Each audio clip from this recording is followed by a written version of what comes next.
Subscribe to my channel and click on the bell icon to get notifications about new videos.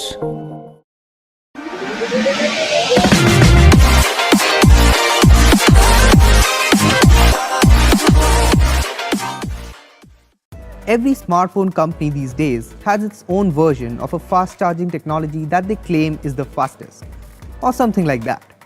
The only problem with that is that only one technology can be the fastest. The others can be faster. So we decided to settle the score once and for all.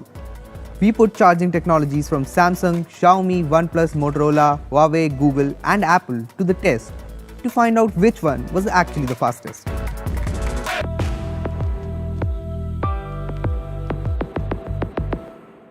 We're using the Galaxy S8 with Samsung's adaptive fast charging, the Mi 6 with Qualcomm's quick charge, the OnePlus 5T with the famous Dash Charge, the Moto G5s Plus with Motorola's turbocharge, the Huawei View 10 with supercharge, Pixel 2 XL with USB power delivery, and the iPhone 10 with, well, they just call it fast charging, right?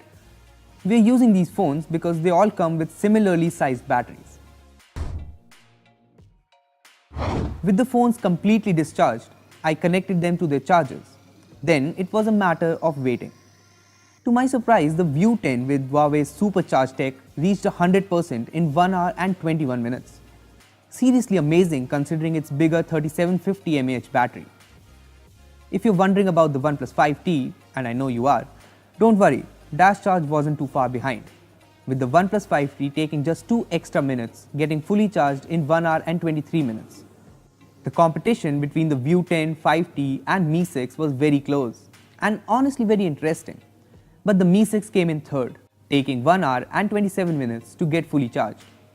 Then we got the Galaxy S8, followed by the Pixel 2 XL and Moto G5s Plus at the same time. That was surprising, but hey, it was cool to see as well. The iPhone 10 was a huge disappointment. I mean, I knew it would take longer, I just didn't know it would take more than twice the time. It took the iPhone 3 hours and 10 minutes to fully charge. I'm sure you guys saw that OnePlus ad where they compared Dash Charge with other technologies in a screen-on test. It seemed that OnePlus was unbeatable in screen-on test, so I tested that claim as well. And it proved itself true. The OnePlus 5T took just 18 minutes to get to 50% charge. Let me pause here so you can realize the ridiculousness of that charging speed. In half an hour, the 5T was up to 72%. The closest phone so far was the Mi 6, which was at 55%. In 1 hour and 14 minutes, the OnePlus 5T was done. Dash Charge won, but not spectacularly. The View 10 took a few more minutes, clocking in 1 hour and 18 minutes to get fully charged. Once again, a really great charging speed. Both our winners were followed by the Mi 6, the S8 and the G5s Plus. Surprisingly, the Pixel 2 XL took 3 hours and 18 minutes to reach a full charge, and the iPhone 10 took 3 hours and 56 minutes. Once again, let me pause here while you appreciate that it took 4 hours to go from 15% to 100%. By now, I wasn't even sure why we were even comparing this phone to the rest. 4 hours for a full charge. Dash Charge hit the ground running as it always does, and in just 17 minutes, the 5T was at 50%. In 30 minutes, it was at 73%. My oh my, I was loving this. Its closest competitors were nowhere near it. The Mi 6 was at 64% at the 30-minute mark, and the rest were, well, they were even further behind. In just 1 hour and 14 minutes, the 5T was done, and I realized that screen on or off, Dash Charge is the king of all technologies. The 5T was followed by the Galaxy S8, stealing the View 10's place. The Mi 6 was the next to reach 100% in 1 hour and 20 minutes, followed by the View 10 and the G5s Plus, which took the exact same time, 1 hour and 44 minutes to get to 100%. The Pixel 2 XL came next, followed by the very obvious, spectacular loser, the iPhone 10. Although it took less than 3 hours this time, so I guess we can call it a win. If there is one thing we can conclude from this test, it's that the OnePlus's Dash Charge and Huawei's Supercharge are equally amazing. I mean, you cannot go wrong with either of them. Unless you pick out the iPhone 10, in which case it will take you a tad longer to recharge your phone, like an hour or two longer. Another thing we can conclude is that when OnePlus says a day's power in half an hour, they're not kidding. 73% charge in 30 minutes. What sorcery is this? In my experience of using the OnePlus 5, 73% can actually last me through the day. And even if it doesn't, I just plug it in for 15 minutes and I'm back up to 50%. I noticed a couple of trends while I was doing these tests.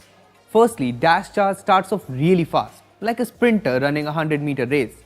But then it realizes it's a marathon and slows down, which is when Huawei and Xiaomi catch up to it.